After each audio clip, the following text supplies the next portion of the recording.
Hey everybody, welcome to Marlin's 420. I'm Marlin. Hope you all had a really happy Christmas and New Year's. I did a video around Christmas time, I think, but this is the first video we've done since New Year's. It's been several days since I've posted. Just taking a little bit of a break, you know. Everybody kind of needs to every now and then. But we're going to jump right back in with Warhammer and Horus specifically. So I've talked a lot about the Horus heresy since I started doing these videos because that's what I've been reading personally. When I first started watching videos on the Horus heresy and Warhammer 40K, much later on down the road, I was not reading the books myself. I was just listening and catching up on the story and reading posts on Reddit and things like that. But ever since I've started reading the stories for myself and started posting these videos, it's really opened my mind up and shown me a different version of the story, if you will, than what a lot of people talk about on YouTube and Reddit and other places. Like, one of the biggest things that I've heard over and over and over again from other posters is how the fall of Horus, or how Horus winds up turning and going to chaos, doesn't make any sense. Or it's not a thought out thing. Or it's happened too quickly and too easily. And when you really think about it and you read what happened, I'm not sure that's the case at all.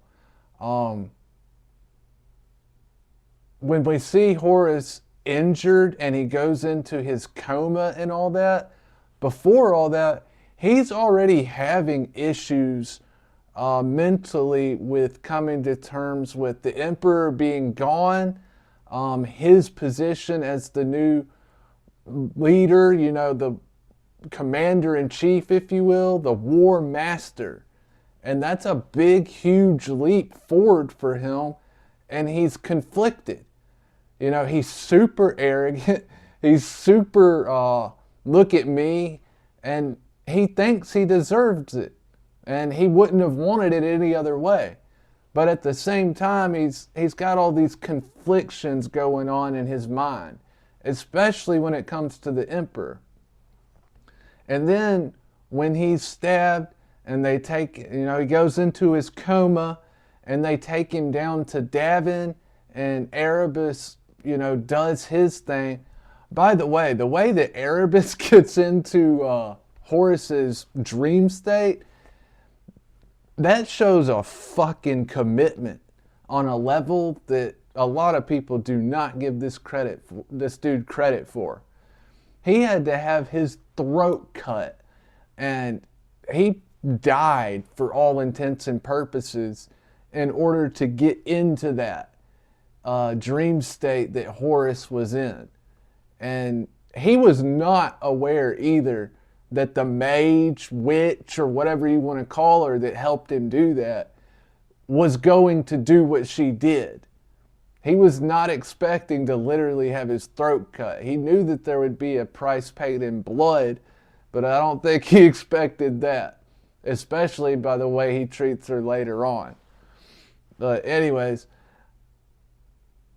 with Horus, Erebus goes in there and he immediately starts messing with Horus's mind. First, he appears as Hastur Serjanus, which is one of the most loved sons of Horus by far. He was part of the Mournival. He was right up in there as the most respected, most loved of the Lunar Wolves and Horus's sons. And Horus himself really loved this boy. I mean, he was a really good man by all intents and purposes and description, and Horus truly loved him. And then, so when Erebus shows up in that dream state, pretending to be or appearing to be Hastur Serjanus, that's already a thing for Horus, because I have no doubt that Horus would have loved to have seen him again, had wished he hadn't died, and probably blamed himself for how he did die. I mean, he's the one that sent him into this situation that got him killed. So seeing him again, all the questioning and all the this can't be possible and this and that gets shoved right out the back psychologically, even for a Primarch, because he's seeing something that he just wanted very badly. And then there's a lot of psychological shit going on with Erebus in this story. But it was a really fun to read because I could relate it to so much modern psychology we know. Erebus played on Horus's desire to gain and fears of losing. He had desire to gain and fear of loss. And those are drivers of people's emotions and their will and everything else that can be manipulated. If you can figure out what people want and what they fear to lose, then you can really start to manipulate them. And we see that in corporate America and politics all the time. And that is exactly what Erebus did. He started playing on Horus's hopes, dreams, the things that he would most want to be elevated to the most high, the elevation, almost like Satan. I will ascend to be like the Most High. It's like sort of like that. He wants to be up there with the Emperor. And then he's also playing on his fears of loss. And we're going to go through how he does that right now. The first thing, or one of the biggest things that Erebus shows Horus when they start going through this is the gestation chamber that Horus and all of them were brought up in. And he does that to reiterate the point to Horus from their point of view that the Emperor just created them as tools. They're just creations. They're all lined up and numbered. They're treated like a scientific experiment because they are.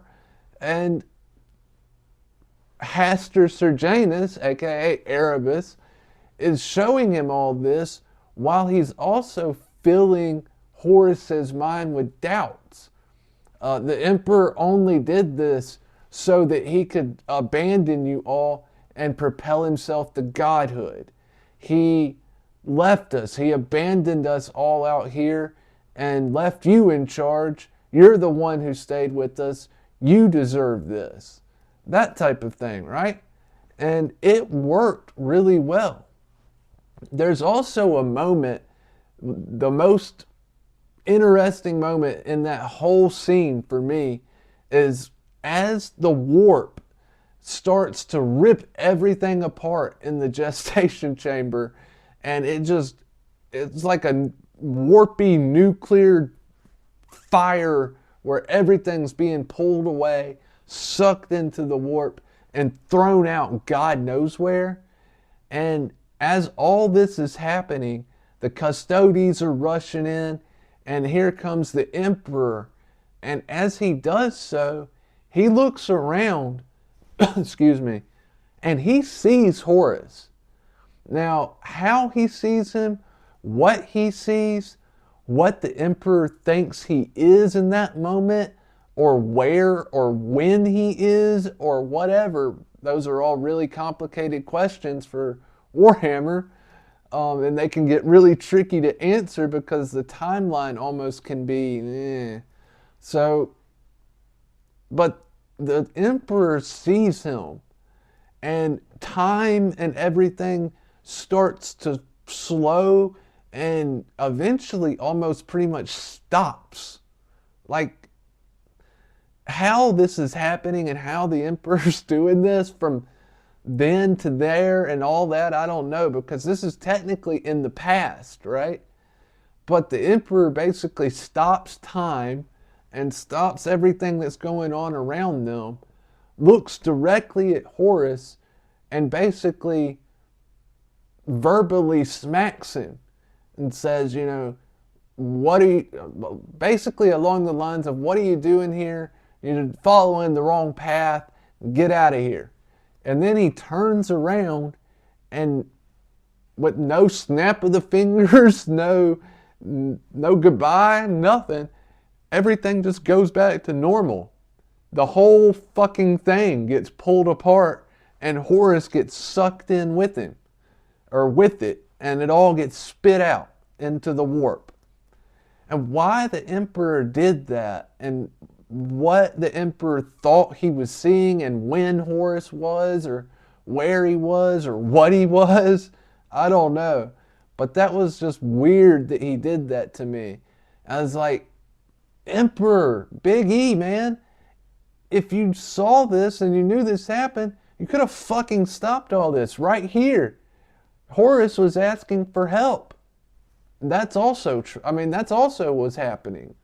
I just didn't get it. And that moment, I think, is what really sealed the deal and made Horus feel like, wow, my father really has turned his back on me. Another image that Erebus showed Horus was after the Great Crusade, and there's a celebration and everything going on, and Horus looks up and sees the statues of himself, the first two that had been removed, and many of the traitor Primarchs, I think all actually, are completely missing. They've been torn down, they've been removed, and they're not being, acknowledged. And Horus doesn't know why, obviously. That's another part of this. Erebus is showing Horus things that did actually happen in the way that they would or had happened for the most part. But he's not giving him the information to go along with those things. He's only giving Horus the information that he wants him to have. And he's manipulating the whole thing so that it turns in a way that it shows all of this in the light that Erebus wants it to be shown in.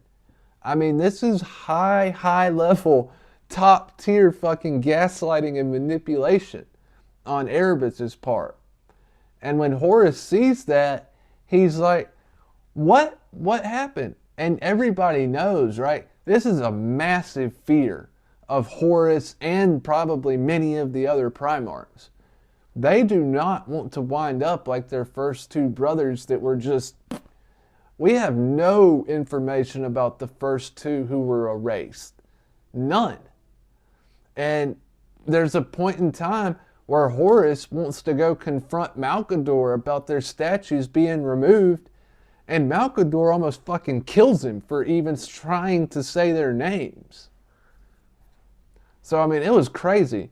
So, this is a huge fear of Horus's in the first place, and then Erebus shows him just that in a way that manipulates and messes with his mind. And then lastly, Erebus has told Horus he's going to abandon us.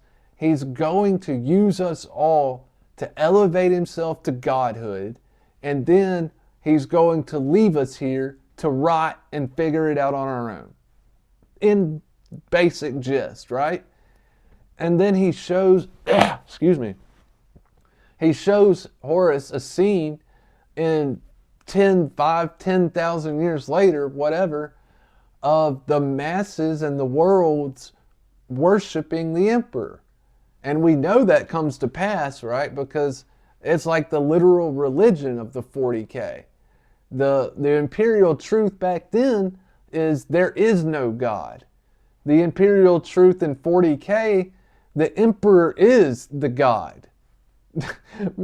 How you get from there to there, well, I do know, and we will be talking about it, but I will say the way that we actually do get there and how the Black Library and the series and everything set us up to go that direction is actually really well done, despite what other people may have said about it. I actually think it's well done and it sets it up in a really really nice way. But yeah, he shows Horus this image of the trillions worshiping the emperor, which is what happens. But he doesn't show him why. He doesn't show him what happened. And it's just a massive piece of manipulation. So when you see all these things and you understand Horus's fears, and then you understand how good of a manipulator and how well Erebus did his job, and you look at all of this building up to what it was, it's not super surprising that Horus did fall. It would have been really, really difficult for him not to in a lot of ways. This was, like I said, fucking top tier gaslighting. There's a moment in this thing where Magnus the Red shows up, and he has burned through, just like when he was trying to break into the webway after this, he has burned through a lot of his thralls, which are slaves, psychic slaves, that he has used their life force, psychic power, whatever, to push himself into the warp and then far enough to get to Horus and Erebus. And he unmasks Erebus, gets rid of his disguise as Hastur Serjanus, shows Horus that it is Erebus, and then when Erebus talks back to Magnus, Magnus does a little fireball and just tries to consume Erebus, and it doesn't work. And then Magnus is just sitting there spamming fireballs like a evil Mario in the whatever you call it, Mario blah blah blah, just spamming fireballs at us, and it does nothing to Erebus. Erebus even laughs at him at one point and is like, Magnus, you're too far away, man. It's not going to work. But he did unmask him, and the amount of manipulation and bullshit that Horus has been shown at this point, he doesn't know what's true, what's false, whatever. Erebus tries to convince him, Horus that is, that Magnus is an evil blah blah blah that's there to do the emperor's will or whatever. It was convoluted, but he does convince Horus not to listen to Magnus. And that was the icing on the cake. That was the moment when I realized, okay, this is done. If his own brother can show up, make a very compelling case for why the things he's been shown are lies, and then unmask the liar himself to be a liar, and Horus still goes along with the liar, you know that his mental processes have been compromised. So, as Horus comes out of his dream state or whatever, we get what we got. We got a fallen Horus who had been very well manipulated by the gods of chaos and Erebus. They set it up extremely well. So that's why I say, thinking about the real psychology of it, looking at the things that Horus had fear of losing and desire of gaining, and then watching how Erebus manipulated those things to perfection, the fall of Horus was really not the quick, easy, badly written thing people try and make it out to be. It's just not that, not in my opinion. So, anyways, how many of y'all think that the fall of Horus should have been done a different way? If it could have been done more like, say, I don't know, whatever. Some of the other ones, Magnus himself, for instance, he had to be broken into literal shards and his soul pushed to a point of death and then even further beyond to get to a point where he fell. So maybe like that, who knows? But I don't think that it was badly written, and I don't think it was easy as some people make it out to be. So if you agree, get down in the comments, let us know. If you disagree, get down in the comments and let us know. Tell us about what you'd like to hear, what you'd like to talk about. You know, we're always up to talk about whatever y'all are interested in. So I'm coming up with some new stuff, and we'll be doing new videos every. I'm hoping to do 3 Warhammer videos a week going forward at least. So anyways, get down in the comments and let us know. Hit that subscribe button, hit that like button. I'm Marlon. We'll be back real soon. Cheers, y'all.